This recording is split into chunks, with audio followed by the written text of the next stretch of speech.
All right, today we're jumping into a really fascinating document called Cryptomorphosis. Why? Because it lays out a hidden war being fought for the very soul of the internet.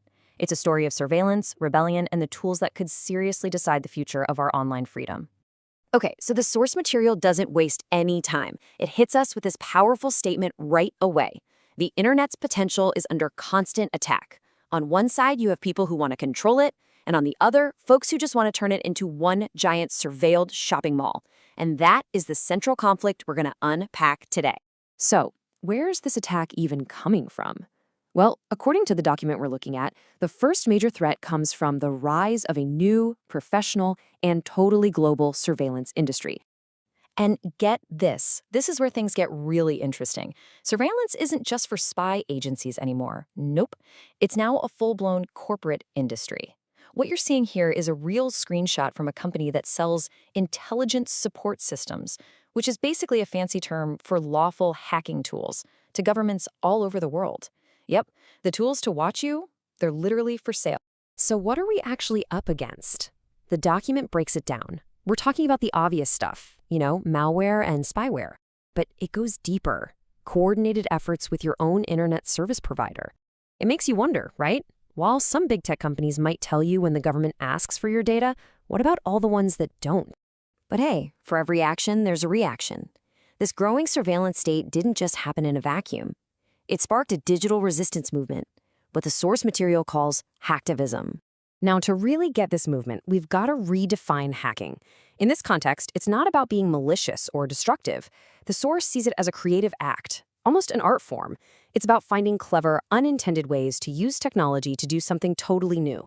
So this whole idea, it really breaks down into three main goals. First up, expose corruption by leaking information. Second, build the tools, the software for privacy and anonymity so other people can communicate freely. And third, disrupt the operations of groups they see as corrupt. Now, that last one is often effective, but it definitely walks a tricky ethical line. And of course, you can't talk about hacktivism without mentioning its most famous face, or, well, its lack of one. The collective known as Anonymous, with its iconic faceless logo, became the global symbol for this whole new kind of digital protest. Okay, so that's the ideology, but what does it look like in the real world? This is where we get into how information itself becomes a weapon and the very, very real consequences for the people who decide to use it. And WikiLeaks is presented as the prime example of this ideology in action. Just look at this timeline of some of their biggest releases, from that shocking Baghdad airstrike video to the massive dump of US diplomatic cables. These weren't just random bits of data. These were moments that completely changed global politics and what we all talked about. But, when you shake things up that much, there's always a pushback. The source puts it so bluntly. Even though the methods are brand new, the backlash is ancient history. It's a case of new media classic reprisals. And those reprisals can be brutal.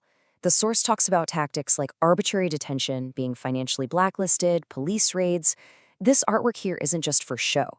It's here to remind us of the very real, sometimes violent danger that whistleblowers and activists put themselves in. And this fight didn't just stay online. These tools literally jumped off the screen and onto the streets. The source draws a direct line from this digital activism to the on-the-ground organizing and information sharing that was so critical during the Arab Spring uprisings. It fueled both the struggle and the celebrations, and it really drove home the need for secure ways to communicate. So this all might sound a little overwhelming.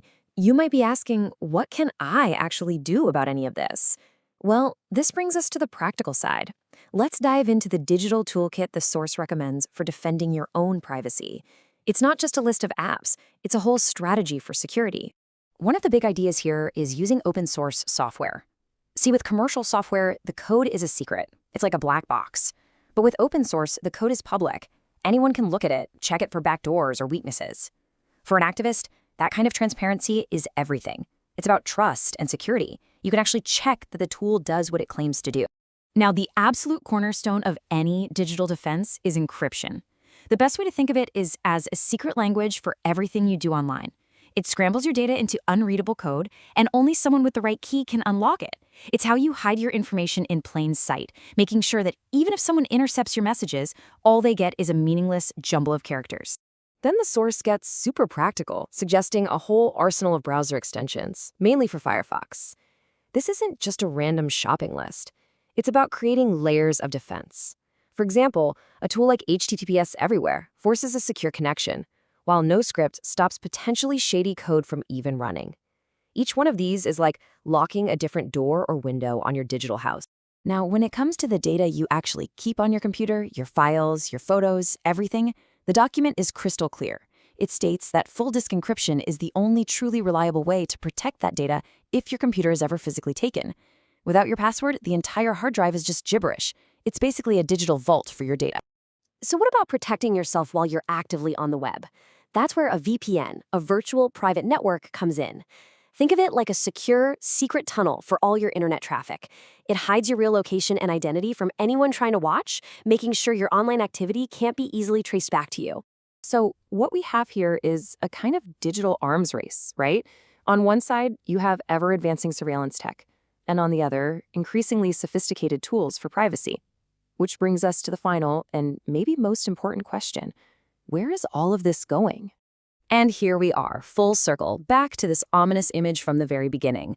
The source offers a pretty grim prediction, actually. It suggests that governments will eventually pass what it calls horribly restrictive legislation that could break the back of the internet, pushing people onto brand new, decentralized networks just to stay free. And this really gets to the heart of it all. It forces us to ask a fundamental question about the technology that pretty much defines our modern lives. In this ongoing battle for the internet, is it going to end up as the ultimate tool for control, or can it somehow remain a space for freedom? The document doesn't give us an easy answer. Instead, it just leaves us with this provocative, kind of surreal image. It's a final, memorable thought, reminding us that in this hidden digital war, what's really at stake is something deeply and fundamentally human.